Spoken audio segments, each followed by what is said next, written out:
Va falloir faire un truc pour cette coupe de cheveux. Je sais pas quoi, mais va falloir faire un truc. Bonjour et bienvenue dans Dungeon Attack, un deck building dans l'univers de Saint Seiya. Est-ce que ça vous branche?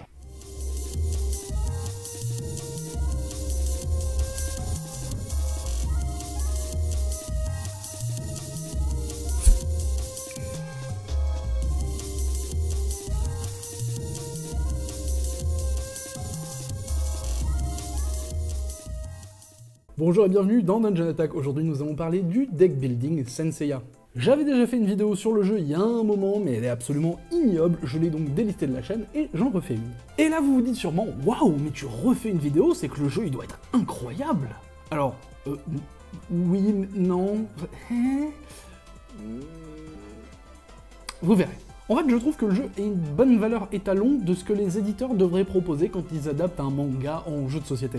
Le jeu est sorti en 2018, il peut se jouer de 2 à 5 pour des parties qui font maximum 60 minutes. Il est édité par Yoka by Tsume qui commence à éditer pas mal de jeux. Tsume, en général, ils sont plutôt connus pour faire des figurines justement adaptées de manga de très bonne qualité, donc on peut s'attendre à des composants de bonne qualité justement dans le jeu. Le jeu a aussi 2 extensions, Asgard et Poséidon, qui du coup reprennent les arcs de l'anime. Et vu qu'on parle de l'anime, je vais quand même vite fait parler de Saint Seiya. Sorti en 1986, Saint Seiya est un manga complètement classique dans le style shonen.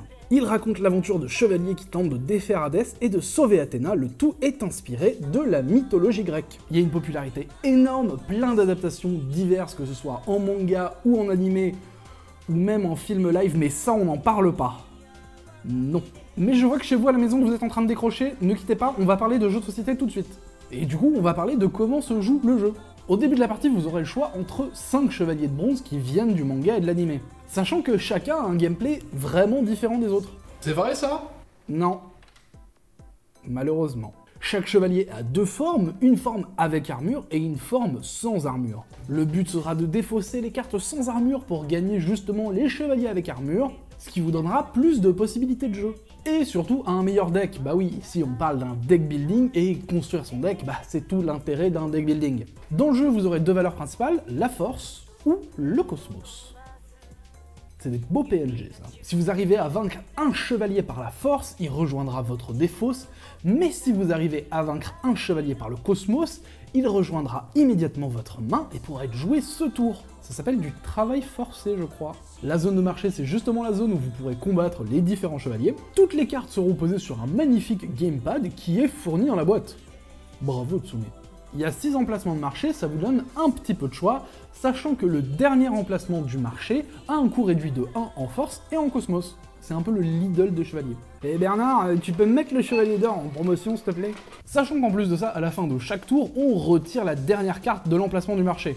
Ensuite, on déplace tout à gauche et on fait rentrer des nouveaux chevaliers. En plus de renforcer votre deck, les chevaliers vont vous donner des points qui sont marqués en bas à droite de la carte. Ah! J'étais sûr qu'il y avait un moyen totalement arbitraire mais tout à fait sensé pour définir un vainqueur à la fin de la partie. Et comment on atteint la fin de la partie du coup? Très content que vous ayez posé la question. Eh ben c'est simple. Quand un chevalier d'or quitte la zone de marché, que ce soit grâce à un achat ou juste parce qu'il était sur le 6e emplacement et qu'il s'est fait lamentablement têche comme un malpropre, eh ben on enlève une flamme à cette superbe horloge magnétique qui est bien entendu fournie dans la boîte. Bravo Tsume. Une fois qu'il n'y a plus de flamme sur l'horloge, la partie s'arrête et on compte les points. Bon, il y a des trucs à dire sur le jeu.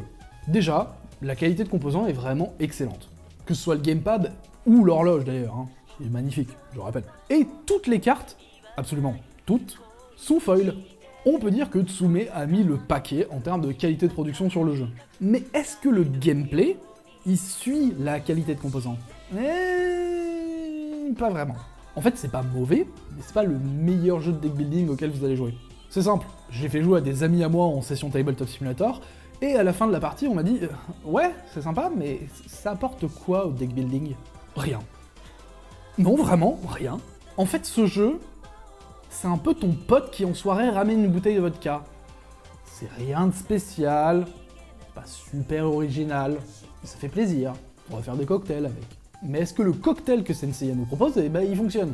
Bah moi je trouve que oui. Alors je l'ai déjà dit, hein, mais ça révolutionne pas le deck building, ça manque de combos, on a toujours l'impression d'être à la dèche quand il faut acheter un chevalier d'or, Et on n'a pas vraiment de façon de retourner le gameplay ou de faire un gros comeback. Si quelqu'un arrive à acheter un Chevalier d'Or avant vous, vous pouvez être sûr que ça va être un moment difficile à passer. Mais il y a quand même des effets de cartes intéressants à jouer. Certaines cartes peuvent même carrément modifier le marché.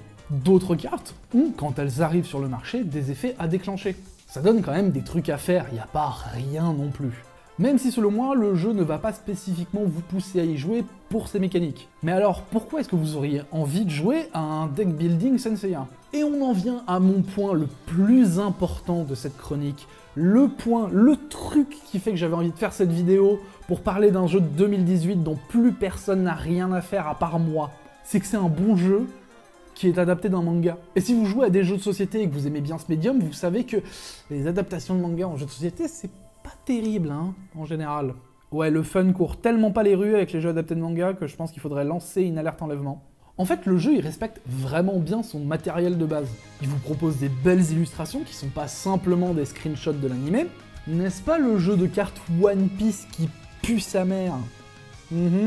Pour moi, le truc à retenir de cette chronique, c'est que c'est un jeu qui a été fait avec l'amour de la licence. Et ça, c'est important. C'est important qu'on propose aux fans de manga des bons jeux de société. Pas des produits dérivés absolument miteux auxquels on a collé un skin manga par-dessus. Bref, en conclusion, Senseiya, le jeu de deck building, c'est un deck building qui ne fait rien de spécial, mais avec des jolies illustrations, une bonne qualité de production et un respect pour son matériel d'origine. Et c'est déjà très bien. Donc, bravo, Tsume. Bravo.